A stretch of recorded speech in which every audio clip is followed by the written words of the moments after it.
మస్తు టైర్డ్ అయినా అమ్మి. రేపు పొద్దున మెల్లలేద్దాం, 10 గంటలకట్లా బయలుదేద్దాం సరేనా? 7 వరకు లేచి రెడీ అవుతుండాలి నాన్న, ఎందుకంటే మస్తు ప్లేసెస్ ఉన్నాయి చూసేటి. గైస్ గుడ్ అయిపోయింది కదా, ఇప్పుడు బీచ్ ఆ షాపింగ్ మాల్? మీకేస్తున్న ఆప్షన్, బీచ్ అంటే బీచ్, షాపింగ్ మాల్ అంటే షాపింగ్ మాల్. బీచ్ లేదు, షాపింగ్ మాల్ లేదురా.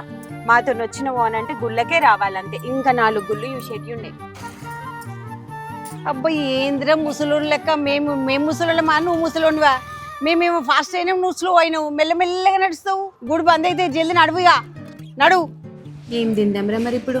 మెన్యూ చూసాడు ఎందుకు అమ్మి? ఒక ఫ్రైడ్ రైస్, ఒక గోబీ మంచూరియా, కొంచెం కారం కారం, సూపర్ ఉంటుంది అమ్మి. ఇక స్పైసీ వద్దురా. మళ్ళీ ఇప్పుడు ట్రావెల్ చేసేదైనా, కార్ ఎక్కేదైనా, ఇంకో 4 గుళ్ళు చూసేది ఉందా లేదా చెప్పు. లైట్ ఫుడ్ తీసుకుందాం ఏమన్నా. 2 మీల్స్ పోయిరా పోనానా, నాకు వస్తలేదమ్మమ్మ. ఏ వచ్చిన కాడికి పోయిరా పోరా, మళ్ళీ ఎక్కడ ఆపరు. ఈ హింస తాయిస్తున్నావు, నాకు వస్తలేదు. అది కూడా నేనే చెప్పాలన్నారా నీకు? పోయిరా పో.